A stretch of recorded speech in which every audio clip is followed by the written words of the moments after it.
Good morning, everyone, or good afternoon or evening, depending on where you are, in which time zone you are situated. My name is Nicolas Vermeys. I'm the Associate Dean of Programs at the University of Montreal Faculty of Law. I am also the Associate Director of the Cyberjustice Laboratory. It is my great pleasure to welcome you to this conference organized by the Chaire Lexum and the ACT project, which is a project that is spearheaded by my colleague Karim Beniclef, whom will say a few words to you in a few minutes. So as you all know, the topic of today's presentation is the justice crisis, the cost and value of accessing law.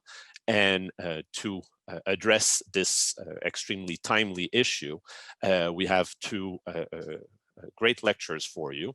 Les Jacobs, who is a professor at York University at the Department of Politics, and the York Research Chair in Human Rights and Access to Justice, as well as Trevor Farrow, who's a professor at Osgoode Hall Law School, and the chair of the Canadian Forum of Civil Justice. Before starting with the presentation, I would like to give, again, my colleague Karim Beniclef a few minutes so that he can address all of you and welcome you officially to this lecture series. So Karim? I'll be very short. A few words only to say thank you to Professor Farrow and Jacobs for accepting our invitation to present their book, The Justice Crisis, The Cost and Value of Accessing Justice. Trevor and Les are important actors on the access to justice Canadian scene. Their contribution is significant and highly relevant. They've worked for many years on the issue and their expertise is unique. So we are very lucky to be able to count on them for the ACT project that you mentioned, Nicolas, Autonomy Through Cyberjustice and AI Technologies, a project that I'm happily conducting. Their insight is precious, and particularly in those pandemic times where IT is seen as a solution for many things, including access to justice. But let's not be naive. IT can contribute to alleviate the problem of accessing justice, but this question is much more complex than allowing simply IT in the courtroom. I'm sure that our panelists will give us some good ideas to tackle those complex issues, and I hope that the Minister of Justice across the country and their civil servant will take advantage of this web conference to elevate their reflection and propose concrete solutions. Merci Trevor and Les to share your work with us today. It is very much appreciated. And merci à Nicolas d'avoir accepté d'agir en tant que président de séance. Good conference to everyone. Bonne conférence à toutes et tous. Thank you. Merci. Merci Karim. Thank you. So without further ado, I will cede the floor, or rather the virtual floor, so the microphone to Professors Jacobs and Farrow. Gentlemen. Good morning, everybody. Thank you. And thank you for the opportunity and for attending. I'll just quickly sort of highlight that we're focusing on this book, and this book is one of the sort of accumulating projects or outputs of the Cost of Justice project that the Canadian Forum has been conducting for nearly 10 years. And we'll sort of delve into the contents of the book and some of the central insights. But again, we encourage you to look at all sorts of the other deliverables from that project, which are available, and hopefully some of you are familiar with. We really have, Trevor and I are going to sort of have a bit of a tag team approach. So I'll talk initially about meaningful access to justice, and then Trevor will talk about legal problems.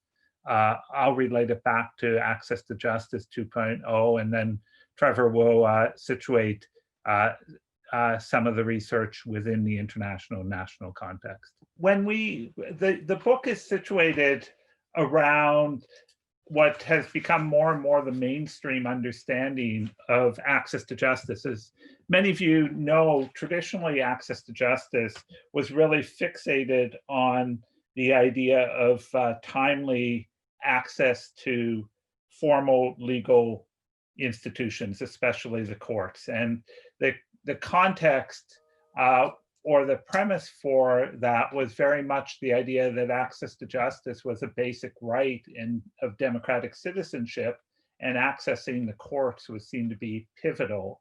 And the measure of access to justice was really principally access to lawyers who were the gateway into courts and the formal justice system. Over the last 20 years or so, maybe a bit longer, 30 years, there's been increasingly a shift to what we in the book call meaningful access to justice. And this idea focuses instead on the idea that what's more important about access to justice is not necessarily access to the formal justice system. It's rather being able to resolve legal problems and legal challenges.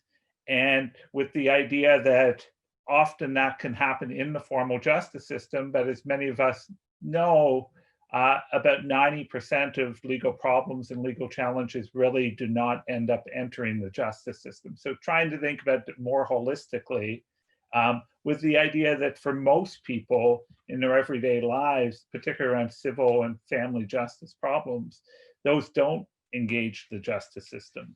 And the emphasis, the measure there is much more on what is often called the paths to justice. So the quality of the paths to justice, so the alternatives, formal justice system being one path, but if there being multiple paths, possible paths, and the quality and appropriateness of those paths for people resolving the problems.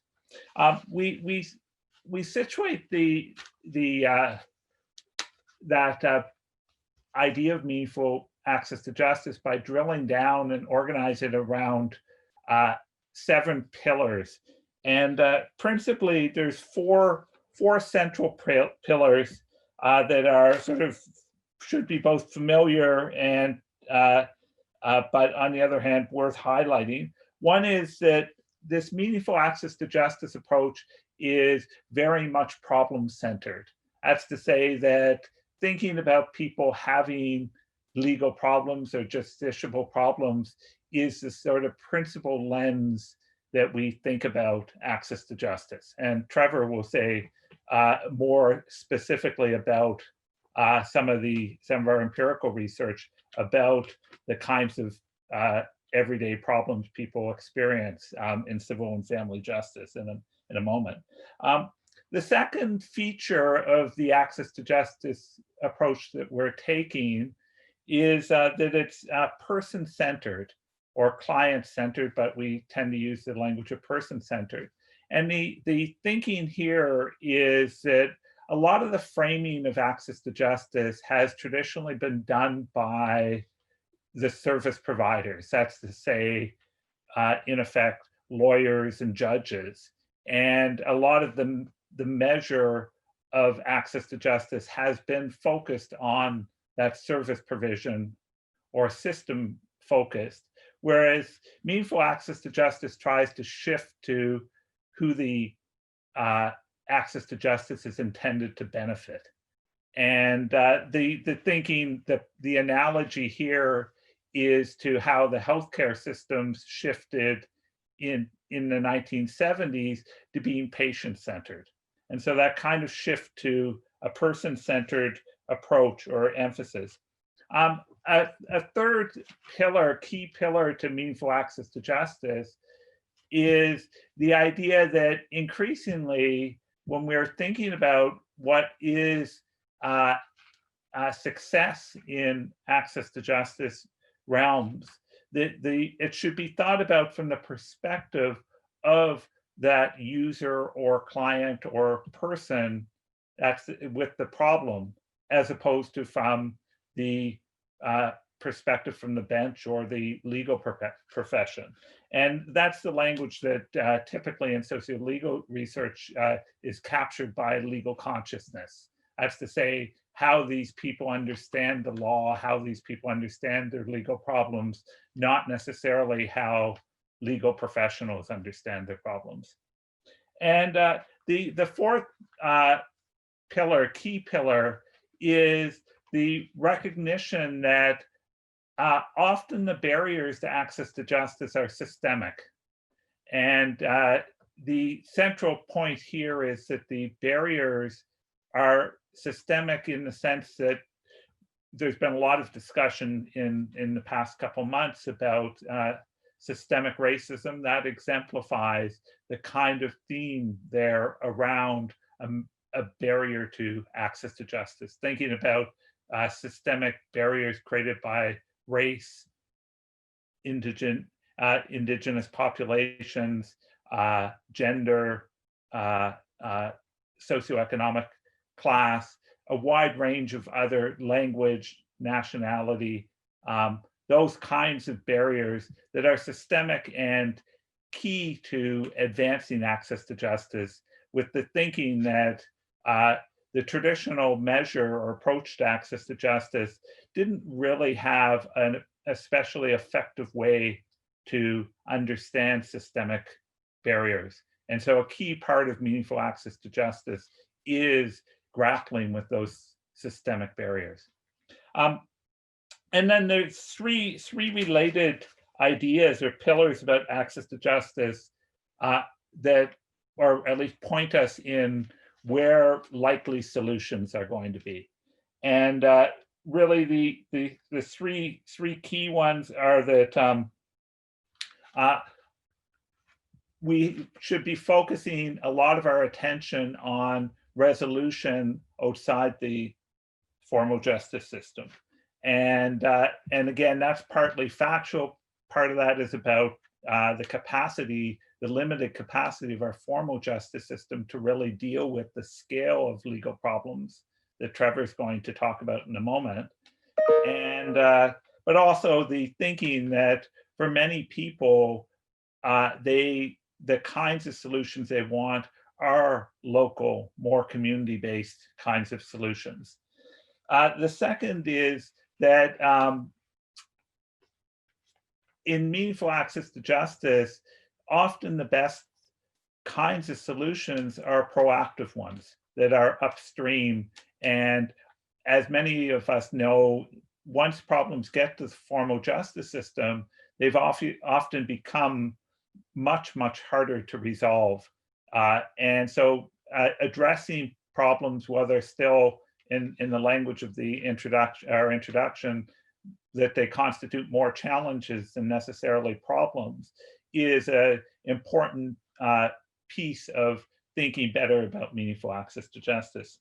And the third is that the focus in particular is captured by the language of paths to justice, that we really want to think about what are the quality of the paths available to people. And ideally, we want to have multiple paths that enable us to overcome systemic barriers, that are adapted to very specific people's needs, so that person-centered feature, that they're highly sensitive to the problem-focused character of meaningful access to justice. So those sort of are the sort of where meaningful access to justice is likely to point us to. What all of this is designed to generally situate is that within the Canadian context, but indeed more or less across most Western justice systems, that sense of a crisis is in effect partly about diagnosis. People are having believe that there's a problem or a crisis, but actually identifying that crisis has been a challenge. We're pointing in a direction in saying there's both a crisis, and the meaningful access to justice lens gives us a sense of what that crisis is, but also gives us direction for where research is valuable, and the some direction about solutions or how the crisis can be overcome. So I'll pass it now to Trevor. Great, thank you. Thanks, Les, and thanks again so much to the Cyber Justice Lab, to Karim, to Nicolas, to Maria Fernanda for hosting us today, and good morning and good afternoon and good evening to all of you as well. I'm going to pick up where Les just took us. So our first topic was really how we understand the idea of access to justice, and that idea that Les just took you through. The next point we're going to speak about briefly is I'm going to situate that in the context of the legal problems research that we and others have done, which is also part of this book. Les mentioned paths to justice and that really foundational and fundamental switch that happened. We can situate it with the work of Hazel Genn early on with her work. Others around the world have been doing some of this work, certainly at home, early work by Ab Curry and others. This idea of, first of all, understanding justice from the user's perspective and then studying how that user experiences problems. So that everyday legal needs and problems research. I won't spend a lot of time on this. We've talked about this elsewhere, and it may be familiar to some people on the webinar. But our understanding of access to justice that Les just talked about was very much driven by the research that we did on and what we found from our everyday legal needs research. So there are a couple of chapters in the book that focus specifically on that legal problems research. But in a nutshell, a couple things. So through the Canadian Forum on Civil Justice Cost of Justice project, which Les discussed, there are a number of different projects that we've done, sub-projects, one of which was this study on everyday legal needs in Canada. And I still think it's remarkable what we were told by the survey respondents that answered. And so in a nutshell, a couple things that I think are important for understanding the work in this book. First of all, over a 3-year period, about 50% of Canadians will experience a legal problem. That's essentially everyone in their lifetime. Of course, legal problems don't happen to everyone equally. So people, equity-seeking groups, people with more challenges, marginalized communities experience more and different problems. Not just the volume, but the kinds of problems I think were important. And issues around consumer, debt, employment, issues with neighbors, those were the top 4 problems. And then interestingly, particularly as we think about anti-discrimination, issues around racism or what have you, the 5th problem that people identified as the fifth most likely that they would have was discrimination. So those were all above family, criminal, and others. So understanding how people experience justice is critically important for the kinds of solutions that we are all working on and that Les just discussed. And so I think the findings in that kind of those studies are really important, and they are deepened in the book. We've also, in related legal problems research, asked people on the street what they think of justice, and the kinds of very fascinating responses. We get the obvious answers around procedural answers, sort of police, lawyers, and courts.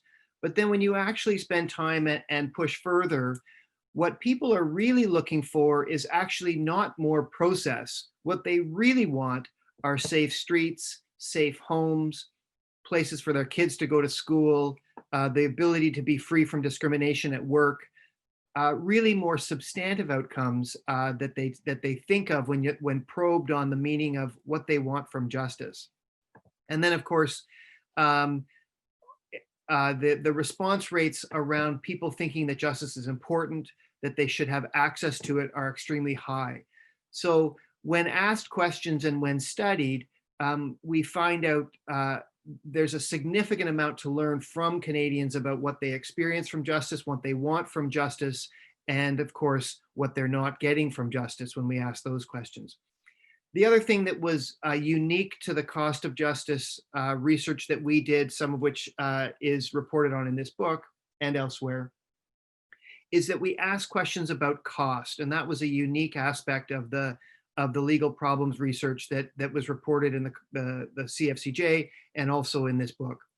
And so what we found for the first time on a sort of a national scale was the impact of access to justice and the impact of inaccess to justice on individuals and on the state in terms of economic costs. So things like people spending about $6,000 per problem.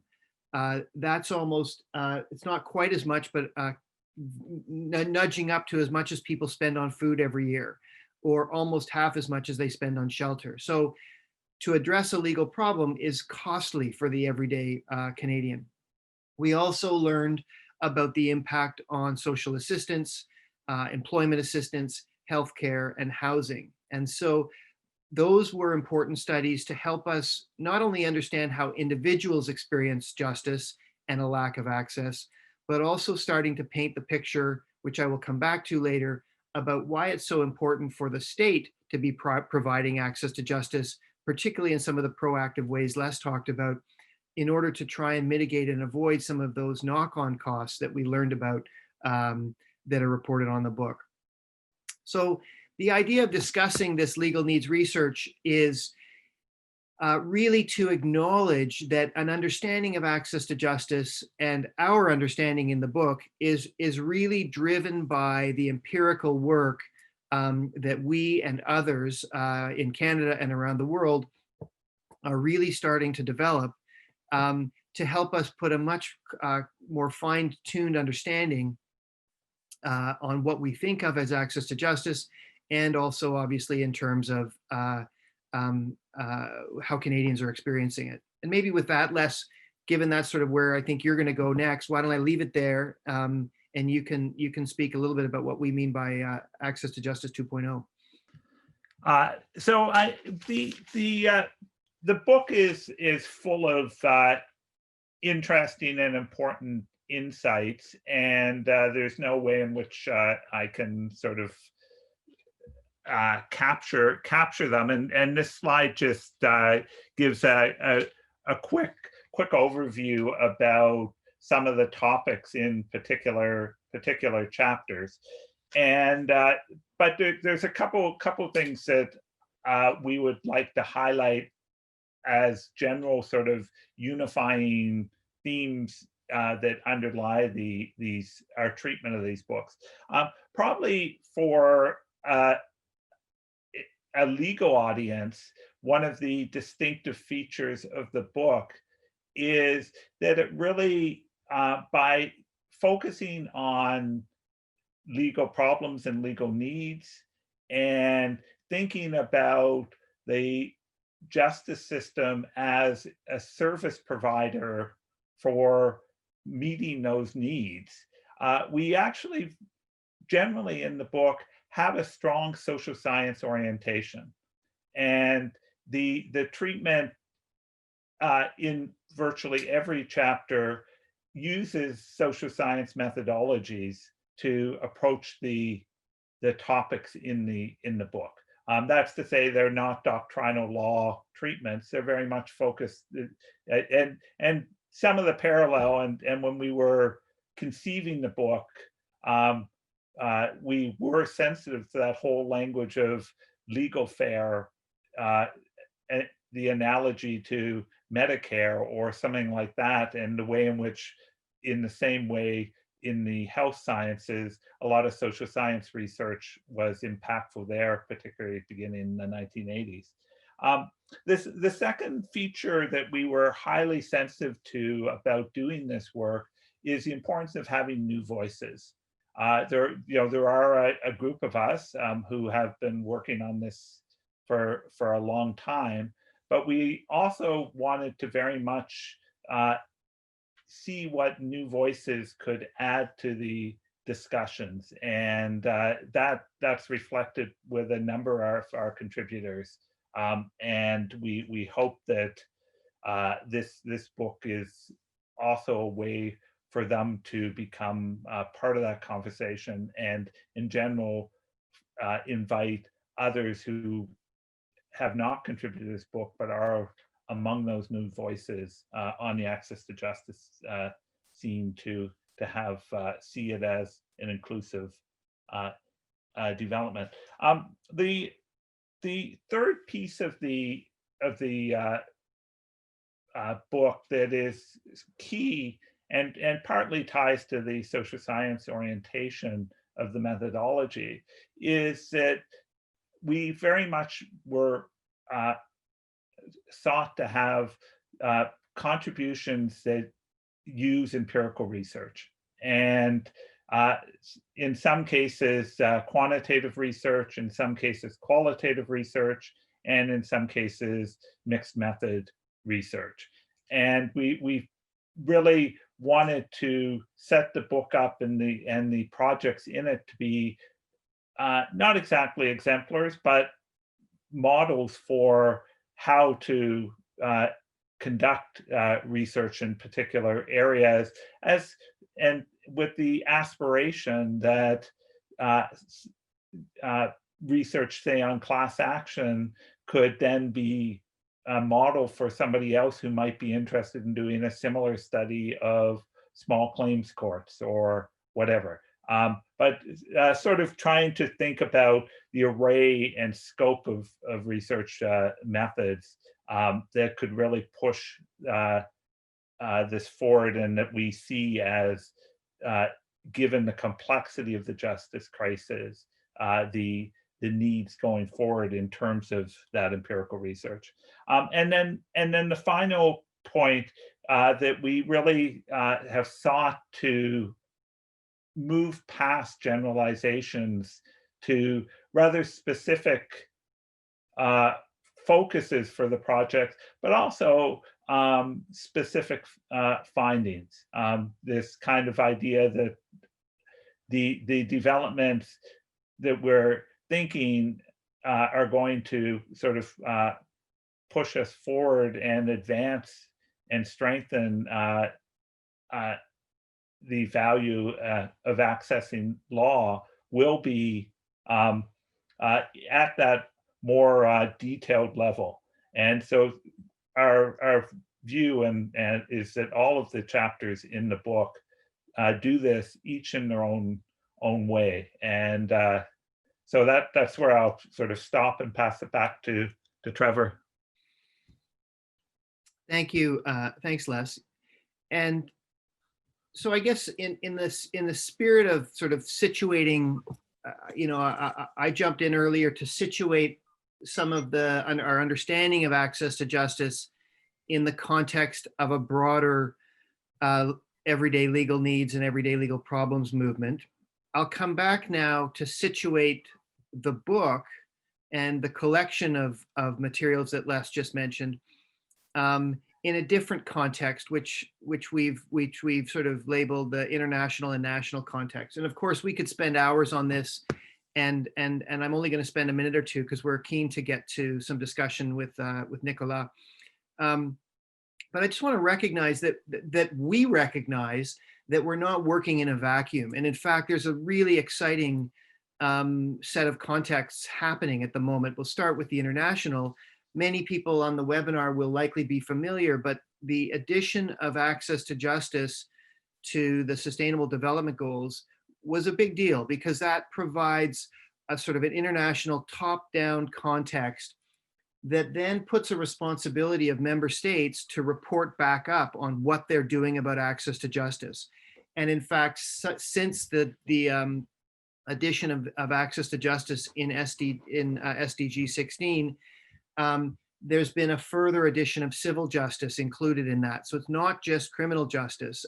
And so the work of everyday legal needs research and what have you is very much finding its way to animating and crafting and helping to shape the collective international understanding of what's important from access to justice as part of an overall story on sustainable and peaceful development. So there's an important aspect there. And maybe Les, you can push the slide forward one more.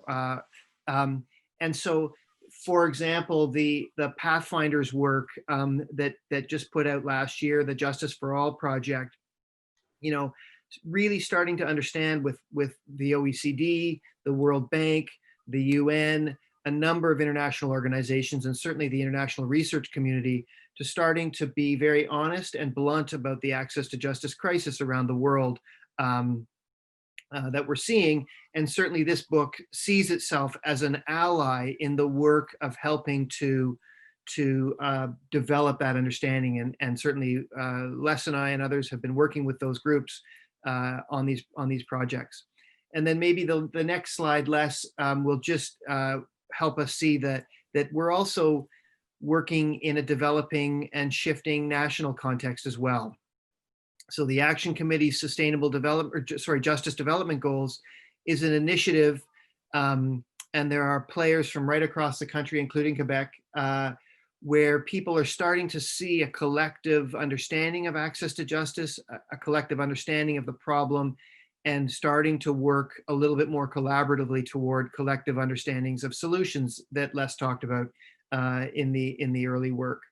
And that, of course, includes, the work of the Cyber Justice Lab and ACT, and the sort of incredible innovation that's happening in Quebec and around the University of Montreal in several projects are examples of the kind of energy that are being brought to, and then finding themselves, they're important on their own. When we start to locate them in a shared set of development goals, we think we're going to have a much more complex and sophisticated understanding of the problem, and hopefully better solutions. Other projects that we're working on, Lisa Moore and I recently did an Investing in Justice report that through the Canadian Forum on Civil Justice.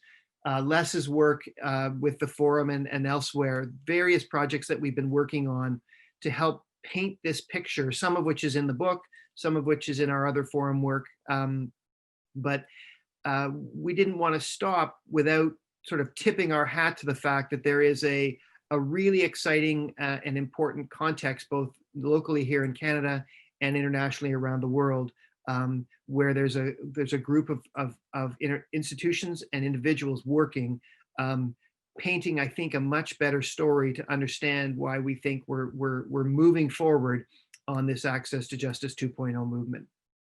So maybe with that, Nicolas and Les, should we stop there and see if there's some questions or comments from you, Nicolas, or others?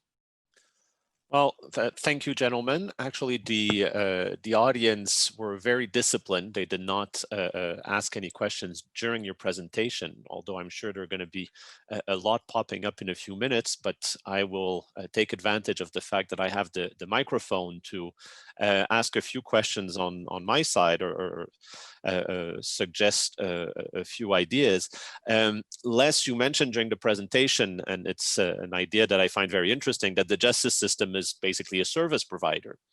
And if we do consider the justice system to be a service provider, and getting back to the book where you say that roughly 7% of all disputes actually make it to court, we could say, well, any service provider that can only access 7% of its clients' needs is not taking advantage of the market.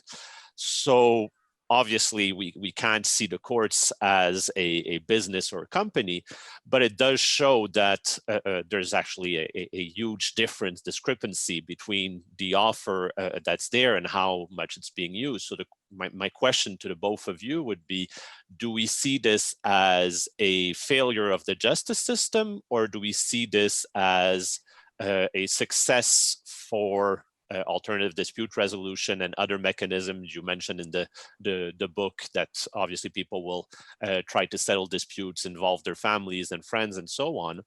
Or is it a mix of both, or other elements that you might have thought of? So I don't know if either of you would like to discuss that. Do you want me to jump in? I mean, for starters, it's not that there's necessarily a natural number or percent of legal needs that should be met by the formal justice system. And again, the analogy I use is in the healthcare system. Most of us understand that when we get a cut on our finger, or we, for example, have the cold or sniffles, we shouldn't actually necessarily go to our primary care physician or a hospital. Instead, we should address that healthcare need ourselves, or with local, more localized support or whatever. But so in a sense, it's not necessarily a failure of the justice system that they're only hitting sort of 7% of the problem. But there is some more nuance in that civil justice and civil and family justice research, that it's not random what kind of problems end up in the justice system, formal justice system. Not surprisingly, family justice issues are far more likely to end up there than, for example, debt problems or broader consumer problems. And if you take an example like consumer problems, Trevor was mentioning some of the other research. I've got a pretty big study of quantitative data out of Ontario, which is oriented to exploring, and again, Quebec is the exemplar here in Canada, that of actually us basically taking an entire set of legal problems and largely diverting them and coming up with other ways to resolve people's problems, consumer problems. And so the idea is, and really when it was designed, we didn't use this language because a lot of it was designed beginning in the 1970s, 1980s. We really actually set up different paths to address that. And that can be quite effective. The market issue is, of course, a tricky one. That most of us also understand that some of these legal problems are relatively ability to pay, or even the efficacy of spending a lot of money to resolve them may be not particularly, the likelihood of a market-driven solution may not be there. So again, if you have a warranty problem on a $50 item, the idea of going and hiring a lawyer and taking it even to a small claims court is not particularly attractive for most consumers, and of course is not actually, from a societal point of view, it is a bit like going to emergency when you get a minor cut on your finger that you can easily solve with a Band-Aid. So I'm not sure that exactly hits your question, but I think that I'm sort of framing it as thinking about services from that perspective gives you a sort of different orientation to what's at stake. Nicola, one quick thing, because I know there are other questions, but I think it's really interesting to think about your question as a service, and building on Les's point. I mean, if we go back to the research, the everyday legal needs research, we know in Canada there are about 35 million problems over the course of the study time. Let's just assume for a minute that of course not all those problems would need to be resolved through the formal courts and tribunals, but the fact that less than 7% go to courts and tribunals, and less than 20%, about 19.5%, go to lawyers and paralegals. If you use your language, Nicola, in terms of the sort of the service and the market, putting it slightly differently, there is a huge unmet legal market. We also know that people do better with help, typically. We also know that people are happier with help. It's a little complex, but generally speaking. So there is a market there. The question is how to bridge that gap. And I think that's part of the next generation of thinking, is whether it's through legal expense insurance, whether it's through different models of providers, however you want to think about it. But I think we should not give up on that 80% gap between those who have the problem and those who can get at least the legal help. There's something there that's needed. And I think that's the exciting it's a challenge, but it's the exciting moment for thinking of how do we bridge that gap to get more help to more people in a way that maybe gets good justice to more people as opposed to perfect justice just to a few. But, lots to think about there, but I'll stop for a minute and let others talk. That's actually a very good point, and the questions are starting to come in, and obviously one of the vehicles that is being offered or being used to give more access to justice are class action suits. And I know there's a chapter in the book, and I know so that these questions have been addressed, but one of the members of the audience asks, lawyers obviously have sometimes very bad press. We're known as ambulance chasers in certain jurisdictions.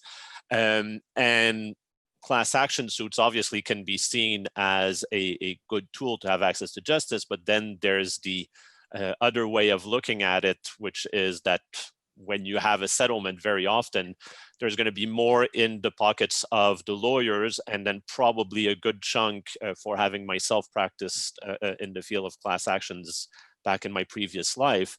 A big chunk is given to a charity, but the people who are actually members of the class will get a very small amount. So how do we make that situation? And I hope I'm translating or interpreting the question that was asked properly. If not, I'll ask the gentleman to specify. But how do we basically address class actions or see them in a way that emphasizes access to justice but decreases the bad press that lawyers might get for looking like they're actually chasing a class rather than representing it?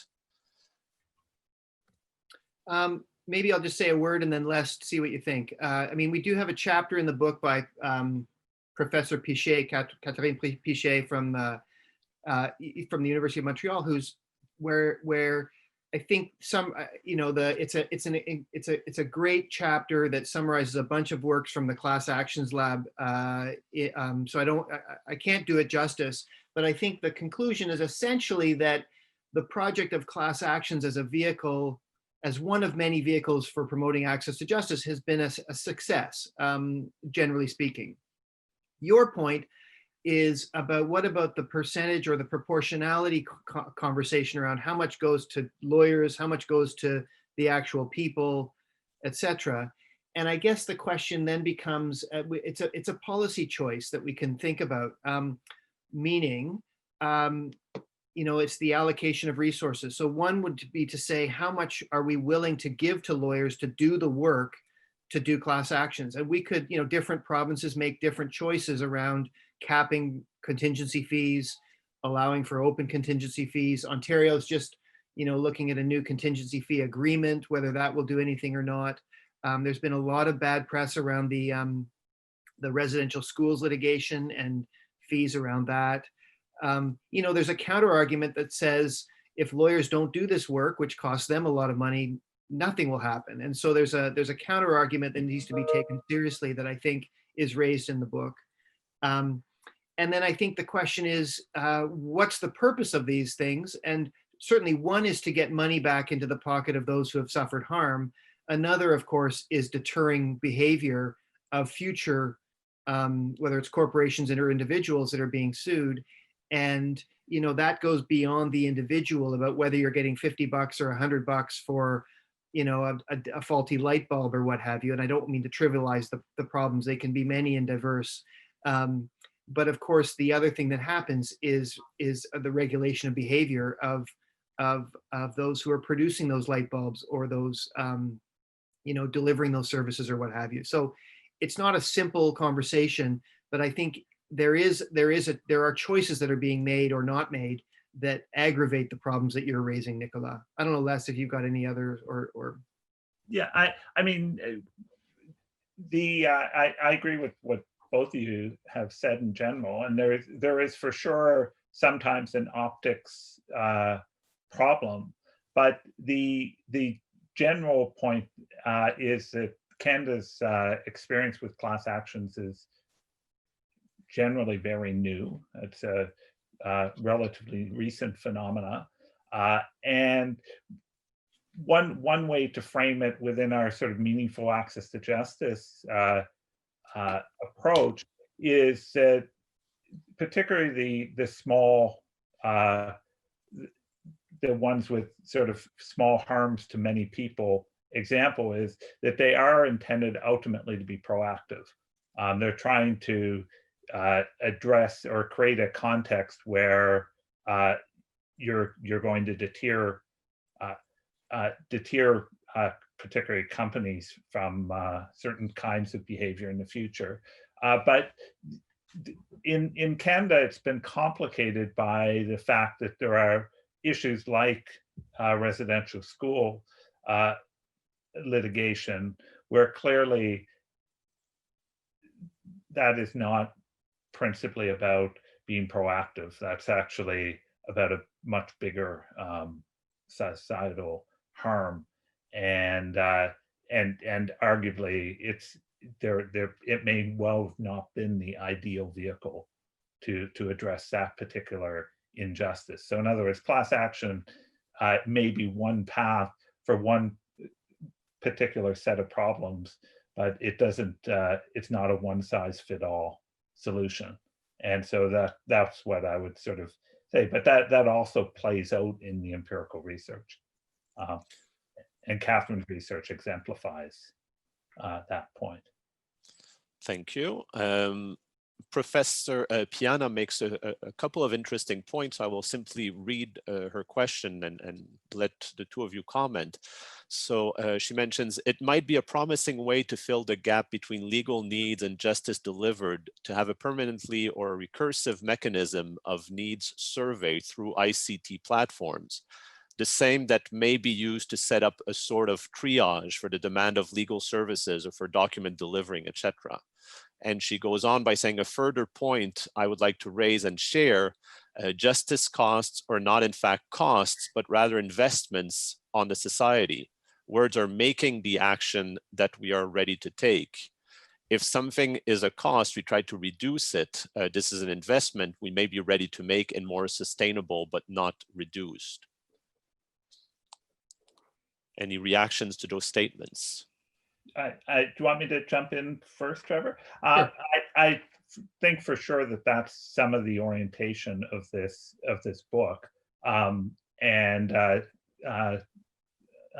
Justice Cromwell references Gillian Hadfield's work, who has consistently highlighted how access to justice, particularly in civil and family justice areas, is foundational for all sorts of economic benefits, and very much frames it as, or in part as, an investment. And that is a key point that most of us, I think, do understand, that a well-functioning civil justice system, including ready, timely access, is key to any stable democracy. And yeah, I think the one thought, first of all, Daniela, nice to see you through webinar. So thanks for the question and the comment. Yeah, I think the idea of triage is really interesting, and I think there must be something there in the same way that Les was talking about, thinking about this in terms of health and the way we triage health problems. And I think so yeah, I think that's a great idea, and ones that we could do more of than we already do in things like case conferences or case management or whatever. I think there can be a much bigger, broader notion of triage outside of courts.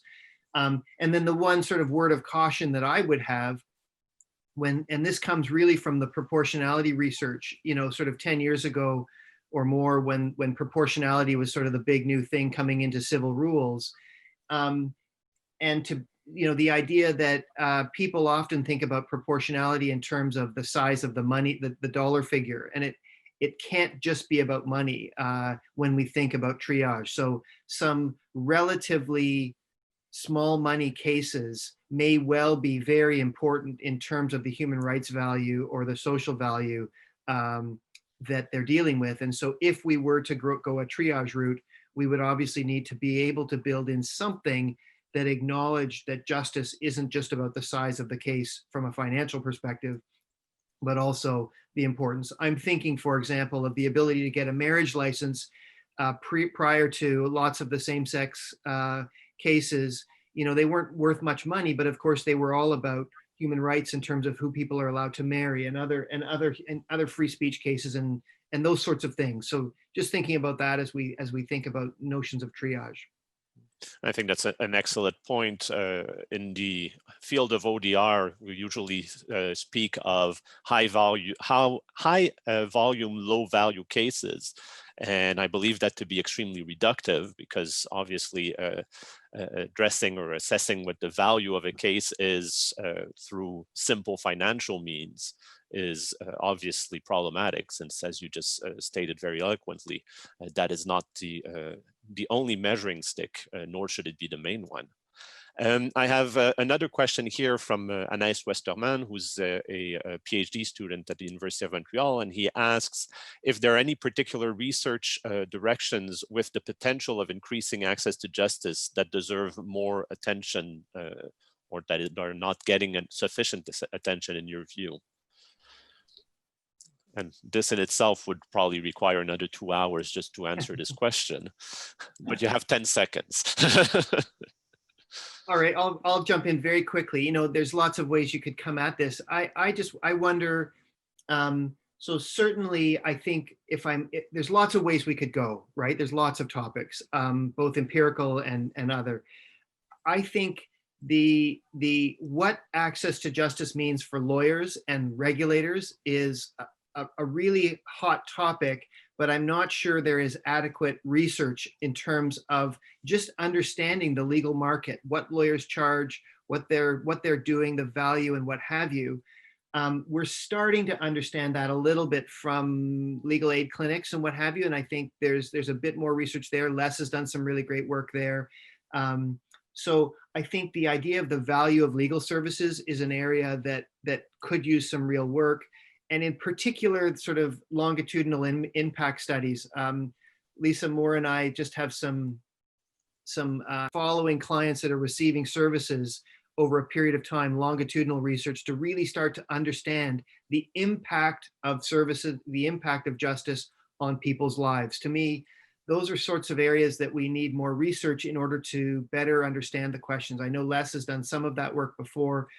There is a little bit of other work elsewhere, but lots to do, I think, in understanding the value of legal services in terms of making people's lives better is really the story that we still haven't been able to tell well enough, I don't think. Can I just build on what Trevor just said? One of the big studies that I've been struggling with how to report on has been a study about the sort of role of legal information. And the general thinking, the original way that we framed it, and this was funded by a series of big grants from the Law Foundation of Ontario, was we were thinking that there's sort of a continuum of justice services, from legal information at sort of one extreme to sort of full representation from lawyers at the other extreme, and kind of thinking that there's some kind of divide between the legal advice, legal information, and recognizing that one of the implications of meaningful access to justice is that often people rely or access legal information and use that to help them on their paths to justice. But that the nuances about that variety of services is not particularly one that is been well thought out or studied, and how it plays out. So, and some of it is because it's very hard to actually come up with good research designs. So we can look at, we get that people now, when they have a legal problem, the first thing they typically would do is go and Google it. And they might be driven to particular websites for legal information. and that might be the first step on their journey. But we don't really know a whole lot about how effective that is, or what its value is, and whether its value is in any sense measurable or commensurable with more traditional legal services. And so that those are areas that that are really ripe. And again, in other fields like healthcare, there was a breaking down and people trying to think about all the diversity of medical services and what that might look like, and people trying to test the efficacy of each segment of those. But that hasn't really happened in justice services to anywhere near the degree. And for sure, all of that is slogging empirical, ideally longitudinal research. Thank you. I'm getting more questions now. I'm getting questions both in the Q&R section and or Q&A section rather. I'm sorry, I'm translating in my head, and in the conversation. So please, when you ask questions, use the Q&A and not the conversation. But in the conversation, Marnie Landon mentions or suggests a longitudinal impact study. Said, I'd love to participate in that study if possible. I've been in family court since 2009 and still there. Self-help, computer science background. I had the pleasure of meeting me at the Peace Palace. Oh, I'm sorry. I just realized who Marnie is. It took me a little while there. Sorry about that. So yeah, longitudinal impact studies. Is that something that's foreseeable? If you have somebody who's interested, I have a massive data set that is ripe for analysis. If they are interested, encourage them to contact me. So the data already over 3 years of 600 people. So Marnie, there you go. You have an invitation to get in touch with Les after the lecture. And I have another question, and this builds on Trevor's last answer when you were talking about legal clinics. And José Espinal, one of my colleagues, asks if you studied if you have done any work on the impact of free legal clinics in communities as part of the solution to access to, or as part of a solution to access to justice. Les, do you want to start? Sure. There are of course studies, and you know, in Ontario was a pioneer for community legal clinics, and there's a reasonable amount of qualitative research about the value of them.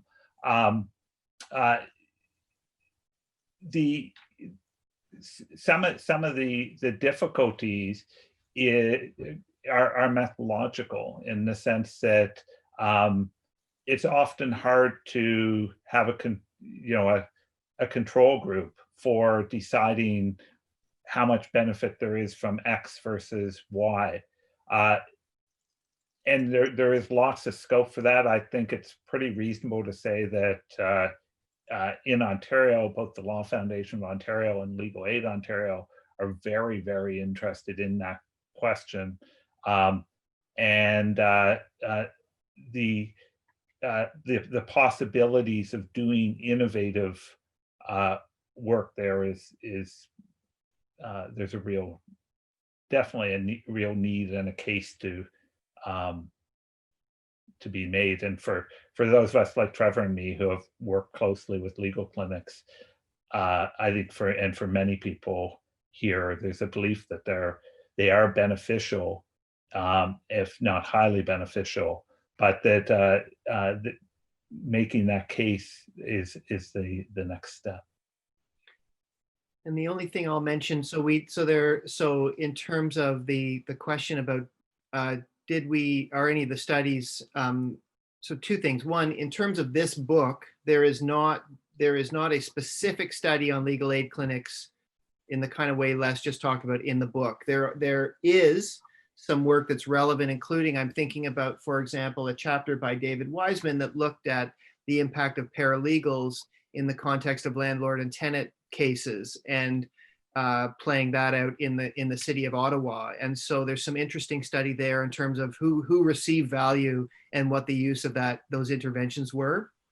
In terms of legal aid clinics, in addition to the work that Les has talked about and that he has done himself, other things that are relevant, our Canadian Forum on Civil Justice colleague, Ab Curry, has been working for a number of years with some legal clinics, particularly in the Halton area, studying different kinds of interventions. So a mobile justice bus, different kinds of interventions. And so there's some work that's published on the CFCJ website and on SLAW and what have you about that.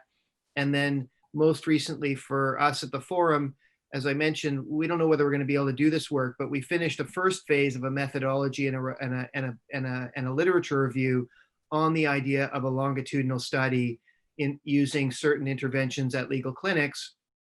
Whether we'll be able to roll that out, we will know soon.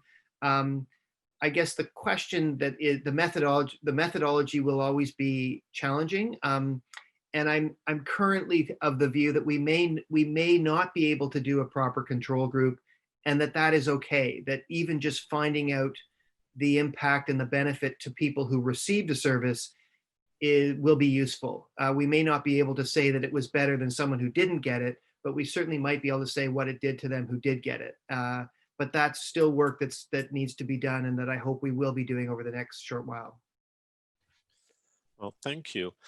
Before I open up the floor for questions from the audience using the microphone, as I had mentioned at the very beginning, obviously the book came out in September, so most of the research was done pre-pandemic.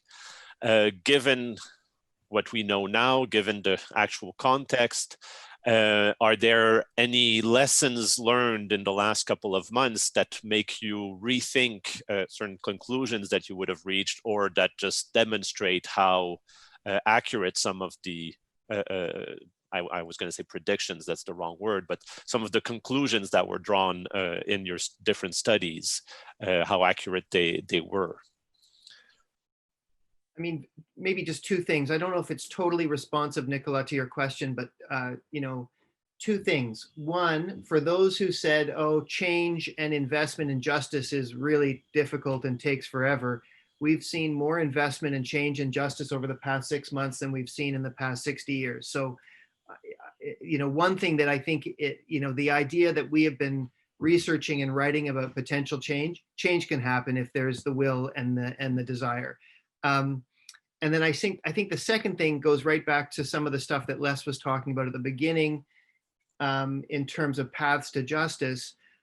I think the pandemic has highlighted again, we know a fair bit about the supply side of justice, what courts and lawyers and tribunals are offering.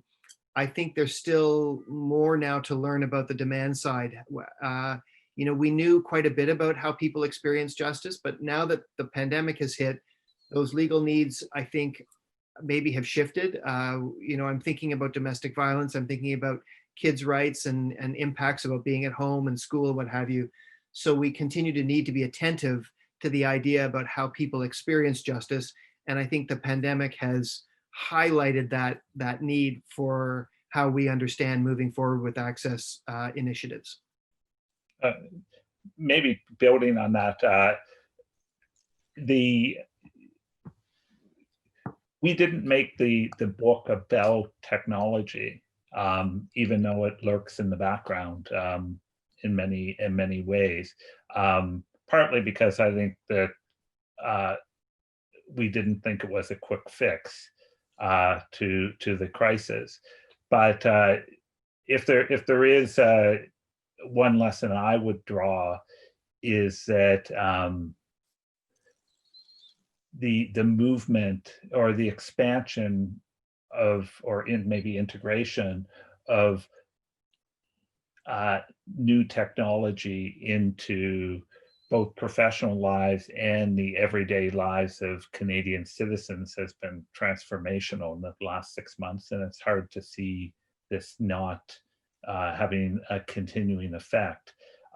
It does potentially create new paths that we might not have thought about. So a pretty simple example, in the book, there are a couple of chapters that focus very specifically on lawyers' fees and fee structures. And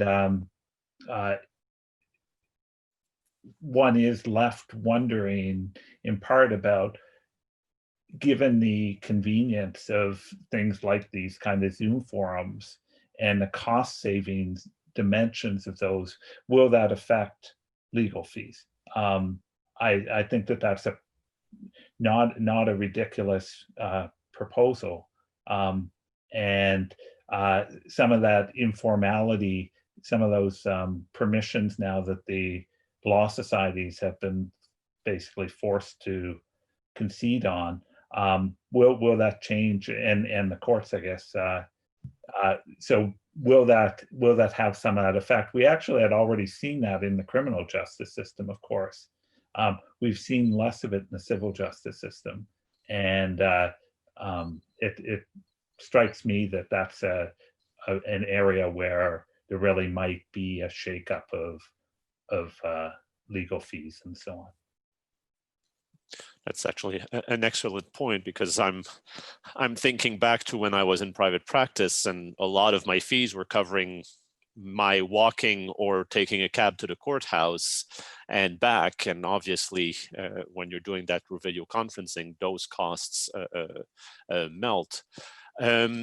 I was told that it is not possible to ask questions using your microphone. So if there are any other questions still, I'll refer those in the audience to the Q&A forum.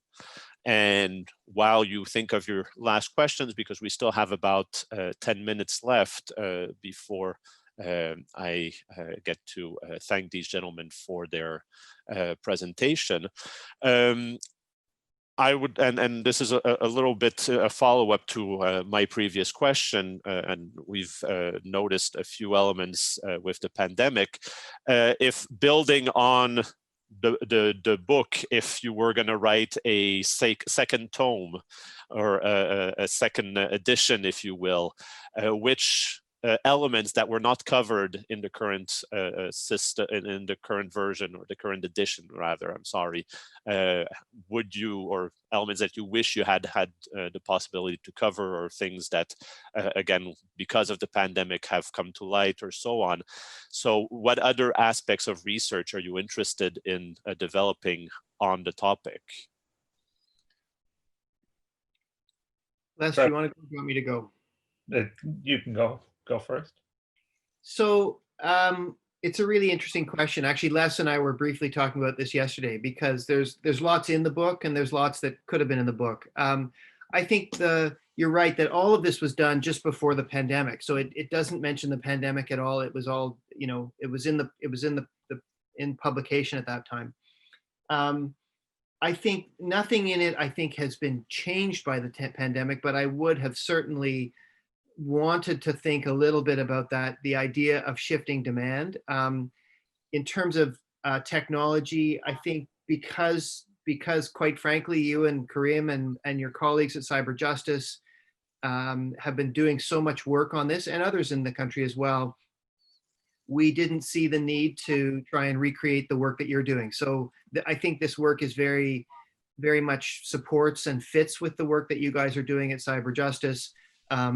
And so but I think there is a purposeful, we did not take up the issue of technology in this book in the way that we could have had your work not been going on. I do think that some of the stuff we've talked about before that I would like to see continued. So maybe it's less about what's not in the book, but I think what is the next step is the idea of continuing to build the business case for justice. So lots of people at the OECD and others are working on questions around value of justice, cost benefit analysis, return on investment, all of that stuff is important. I think the other, telling the human story, and it's really being able to show why providing access to justice makes people's lives better in the way that giving them education or giving them good health care, or giving them good water sanitation, or giving them good infrastructure makes people's lives and development better. I think we need to be able to make a better story for why giving people justice and investing in justice makes lives better. And that's research that is still to be done, remarkably, right? Like, it seems so obvious, and yet Treasury departments and deputy ministers don't have the votes in justice because people don't see it as that central core to their being. And I think that's something that we need to keep working on. So I guess that's what I would be excited in the next chapter, is that showing why it's good for people. Les, would you want to add anything to that? Sure. If people know one of my other hats that I wear is I've done, well, led arguably the largest and highest profile sort of racial profiling study in Canada, and also played a sort of the principal consultant role for the Ontario government for the Anti-Racism Act a couple years ago. And the two central pieces around that that I've emphasized when I give talks about why race data collection is important and so on, is I kind of tie it back to access to justice, where in effect that one of the pillars that we highlight is the systemic barriers. And in Canada, part of the challenge we have about doing particularly quantitative research around systemic racism in our civil justice system and family justice system is that we actually don't have good race data standards or data collection. And that's an area that I think is particularly timely. I mean, again, as most of us are aware, the pandemic not only was a health crisis, but it did bring to, was a catalyst for a lot of engaged discussions about issues like systemic racism. And again, most of us sort of, you look at the front page of the Globe and Mail all this week about systemic racism and its headlines. And thinking about what that would look like from a meaningful access to justice lens, as opposed to a criminology lens or something. And that strikes me as another really fruitful piece to build on. So sort of technology for sure, with, as Trevor's saying, and but also I think some work there, and I think some of thinking through whether there's other systemic barriers that we're not even necessarily talking a whole lot about. We don't talk a whole lot about disability, and some of those other questions that we have maybe divergent. We have some paths for, but how well they really work, even to revisit the effectiveness of some of our tribunal models, for example, in human rights and so on. So those are all sort of, there's many opportunities for research on these issues. And it ties back to the general point that even though there's a broad matter of a justice crisis, it's also a crisis that manifests itself in many different ways and around many different kinds of problems. And as Trevor pointed out, the discrimination, the surprising big turn about our research and our survey on legal needs compared to the Ministry of Justice surveys in the 2006 and 2008 was this dramatic increase in discrimination as a problem. And I think you put your finger on one major issue, and it's an issue that is very often not taken into account, and that is obviously the discrepancies of services in certain communities and certain areas of the country. And we've talked about this, and I think it actually connects very well to a question that I just received. We've talked about the roles of lawyers and of judges. We haven't talked that much about the roles of those within the Department of Justice. And Trevor, a few minutes ago, mentioned the fact that there are budgetary issues there.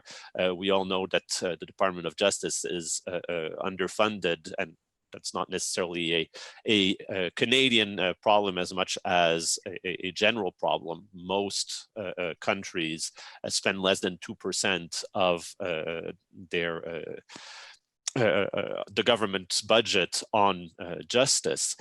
And so obviously they don't have as much power as, let's say, the health department or education department, which usually are the two biggest income or budgets for the government. And so the question that is being asked here is, well, what could the DOJ do? What should they do? What is their role in all of this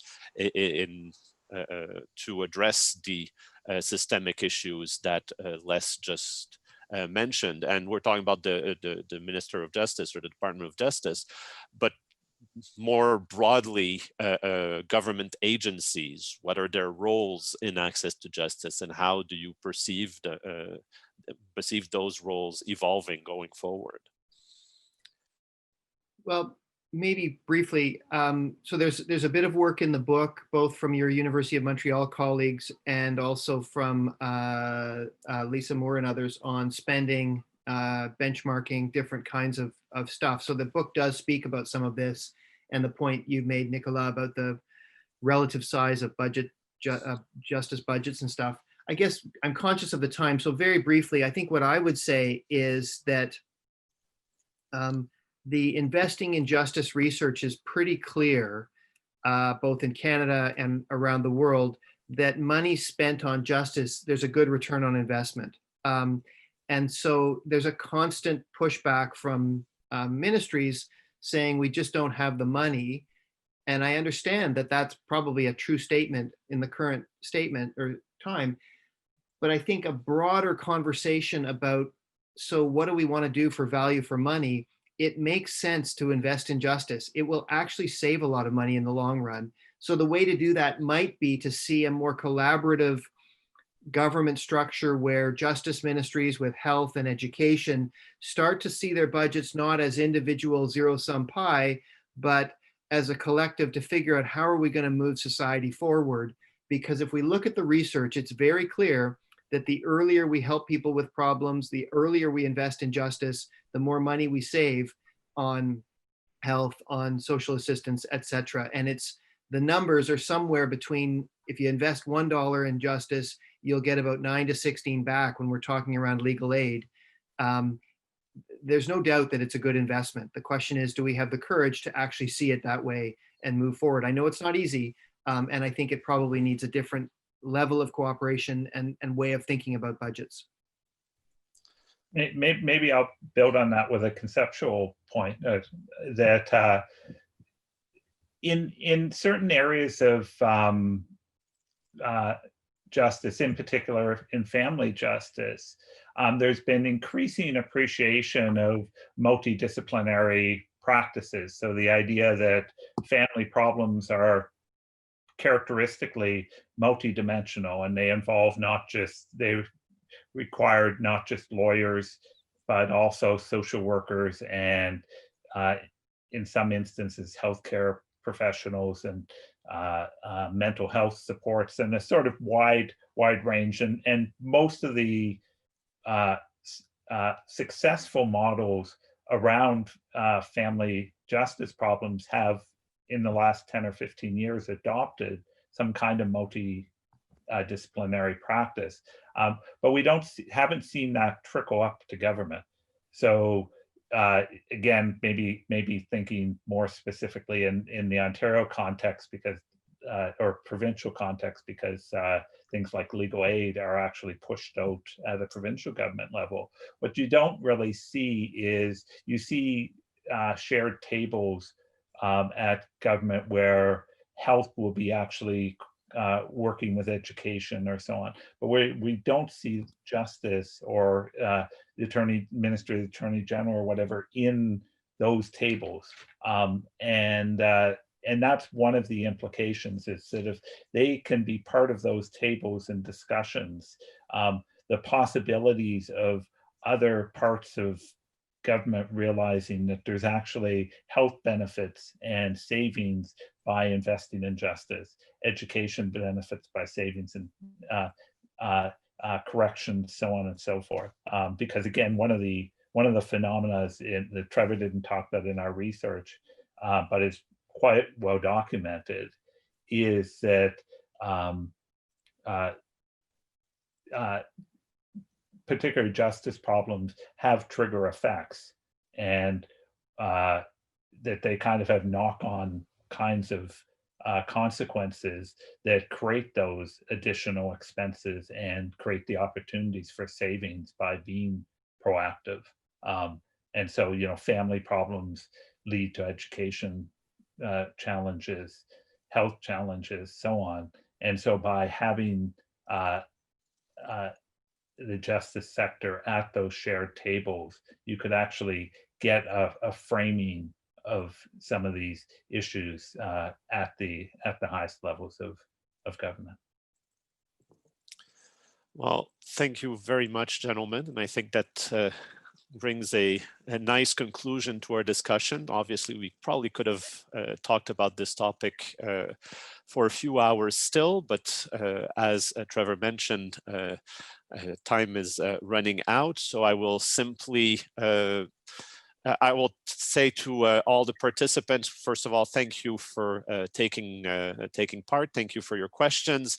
And I will tell you what my friend told me when I told him that I enjoyed Game of Thrones, the television show. Wait till you read the book. So if you enjoyed this presentation, I invite you to grab a copy of The Justice Crisis. I'm going to even do a little sales pitch for my colleagues here. It's available online in EPUB PDF form as well. There's obviously a hardcover version, and if you want to wait for the paperback version, it will be out in May, according to the Amazon website. So gentlemen, thank you both very much for your time, for your knowledge, for taking your time to share all of this with us. It was a great pleasure. So again, thank you to everyone. Thank you to both our lecturers, and since none of you can clap, I will do so for everyone, and hopefully we'll be able to do all of this again soon, preferably in person. So thank you all and have a great day. Thanks so much, everyone, and thank you to the Cyber Justice Lab, Nicolas, and everyone for putting this on. We really appreciate it. Thank you, everybody. Thank you, Nick.